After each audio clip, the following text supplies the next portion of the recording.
தலைவர் எம்ஜிஆரின் விசுவாசம் மிக்க தொண்டர். எம்ஜிஆர் எல் என்றால் இவர் எண்ணெயாக வந்து நிற்கக்கூடிய நேர்மையான எம்ஜிஆரின் மேனேஜர். நாடக நடிகராக, திரைப்பட தயாரிப்பாளராக, அரசியல்வாதியாக, மேடை பேச்சாளராக, திரைக்கதை எழுத்தாளராக அறியப்பட்டவர். முன்னாள் அமைச்சர், புரட்சி தலைவரின் நம்பிக்கைக்குரிய மேனேஜர் ஆர்.எம். வீரப்பன் அவர்கள் மறைந்தார்.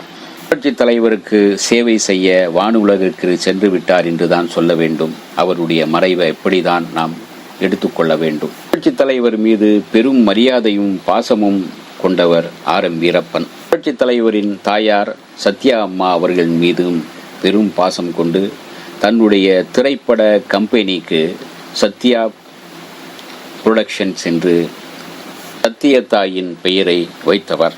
முதலாளியான எம்ஜிஆரை வைத்து சிறப்பான பல படங்களை தயாரித்தவர். தெய்வத்தாய், காவல்காரன், ரிக்ஷாக்காரன், நான் ஆணையிட்டால் போன்ற திருப்புமுனை திரைப்படங்களை தயாரித்தவர். புரட்சி தலைவர் ஆர்.எம். வீரப்பனை எப்போதும் வீரப்பா என்றுதான் செல்லமாக அழைப்பார். புரட்சி தலைவரிடம் அவர் ஆரம்பத்தில் 500 ரூபாய் சம்பளத்தில் இருந்து ஏறக்குறைய 35 ஆண்டுகள் புரட்சி தலைவரோடு இருந்து அவரிடம் பணியாற்றியவர். அவருடைய நேர்மையையும் விசுவாசத்தையும் கண்டு அவருக்கு அமைச்சராக பொறுப்பை கொடுத்து அழகு பார்த்தவர் புரட்சி தலைவர். 34 ஆண்டுகள் புரட்சி தலைவர் எம்ஜிஆர் அவர்களோடு நான் கொண்டிருந்த தொடர்பு என்பது புரட்சி தலைவருடைய வரலாற்றில் என்னுடைய வாழ்க்கையில் மிகப்பெரிய திருப்பங்களை உண்டாக்கிய தொடர்பாகும் என்று அவரே ஆர்.எம். வீரப்பன் சொல்லியிருக்கின்றார். வீரப்பன் புரட்சி தலைவரை பற்றி பின்வருமாறு சொன்னார். நல்ல வசதியுள்ள குடும்பத்தில் பிறந்து சமுதாய சட்ட திட்டங்களால் வறுமைக்கு ஆளாகி 5-6 வயதிலேயே வாழ்க்கைக்காக நாடக குழுவில் நடிக்க தொடங்கி வாலிப பருவத்தில் திரைப்பட துறையில் பலரில் ஒருவராக நுழைந்து பாடுபட்டு உழைத்து படிப்படியாக முன்னேறி உயர்ந்து கதாநாயக தகுதியை பெற்று 30 ஆண்டுகளுக்கு மேலாக நிகரற்ற கலை உலக தலைவராக, கதாநாயகனாக விளங்கியவர் புரட்சி தலைவர். தன்னுடைய ஈகை குணத்தால், தர்ம சிந்தனையால் சமுதாயத்தில் பெயரை பெற்று அந்த புகழோடும் பெருமையோடும் அரசியலில் அடியெடுத்து வைத்தவர். பேரறிஞர் அண்ணாவின் அருமை தம்பியாக, பேரறிஞர் அண்ணாவின் அருமை தம்பியாக விளங்கியவர். அறிஞரின் நண்பராக இருந்தவர். லட்சோப லட்சம் தொண்டர்களின் இதயங்களில் இடம்பெற்ற தலைவராக விளங்கி 10 ஆண்டுகளுக்கு மேலாக தமிழகத்தில் புகழ்மிக்க முதல் அமைச்சராக விளங்கியவர். இறுதியாக நாட்டு மக்கள் அனைவரையும் கண்ணீரில் ஆழ்த்திவிட்டு காலத்தோடு தன்னை இணைத்து கொண்ட ஒரு மாபெரும் மனிதர் புரட்சி தலைவர் என்பது ஆர்.எம். வீரப்பன் புரட்சி தலைவருக்கு செலுத்துகின்ற புகழ் மாலை வார்த்தைகள். அவர் புரட்சி தலைவரை பற்றி இன்னும் சொல்லும்போது, புரட்சி தலைவருடைய புகழ்மிக்க வாழ்க்கை என்பது அவர் திரை உலகத்திலே நடிக்க தொடங்கி கதாநாயகனாக நடித்து புகழ் அடைந்திருந்தாலும் 1953 ஆண்டுக்கு பிறகு மலைக்கள்ளன் படத்தில் இருந்து தொடங்கி மதுரையை மீட்ட சுந்தரபாண்டியன் என்கின்ற படம் வரை அவருடைய திரை உலக வாழ்க்கையும் அவருடைய அரசியல் வாழ்க்கையும் தனியாக கட்சியை நடத்திய வாழ்க்கையும் அந்த கட்சி ஆட்சி அமைத்த வாழ்க்கையும் அவர் புகழாக மாறிய 1987 ஆண்டு டிசம்பர் திங்கள் வரை வாழ்ந்த வாழ்க்கைத்தான் இன்றைக்கும் புகழாக விளங்கி கொண்டிருக்கிறது. அந்த வாழ்க்கை, இந்த அவருடைய வாழ்க்கையில் 34 ஆண்டுகள் அவருடன் நான் இருந்தேன் என்கின்ற பேறு பெற்றேன். வாழ்க்கை அவரோடு எனக்கு அவர் 34 ஆண்டுகள் எனக்கு வாழ்க்கையை வழங்கினார். இன்று வரையும் நான் ஒரு புகழ்மிக்க மனிதனாக பலரால் பேசப்படுகிறேன் என்றால் நான் எம்ஜிஆரின் தொண்டனாக, எம்ஜிஆரின் சேவகனாக, எம்ஜிஆரின் மேனேஜராக இருந்ததால் கிடைத்த புகழ்தான் அவை எல்லாம் என்று ஆர்.எம். வீரப்பன் மனம் திறந்து சொல்லியிருக்கின்றார்.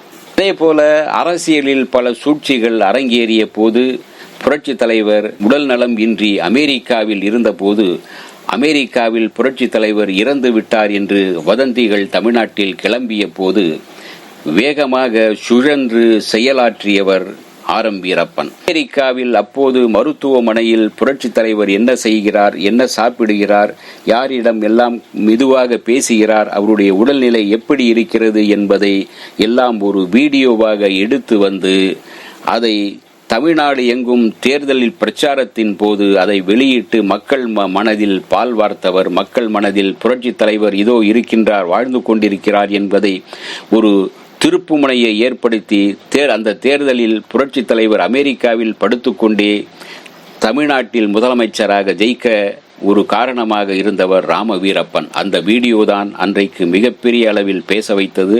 அந்த வீடியோ உருவாக காரணமாக இருந்தவர் வீரப்பன் என்றால் மிகையாகாது. மக்கள் திலகம் எம்ஜிஆரின் நண்பனாக, சீடனாக, சேவகனாக, அறிவுரை சொல்லும் தோழனாக எத்தனையோ கோணங்களில், ரூபங்களில், பல்வேறு நிலைகளில் பின்னி பிணைந்திருந்த போதும் வீரப்பனின் குறிக்கோள் எம்ஜிஆரின் மேன்மைக்காக, நல்வாழ்வுக்காக, உயர்வுக்காக மட்டுமே என்பதை தவிர வேறு எந்த சுயநலமும் அவரிடம் இருந்ததில்லை.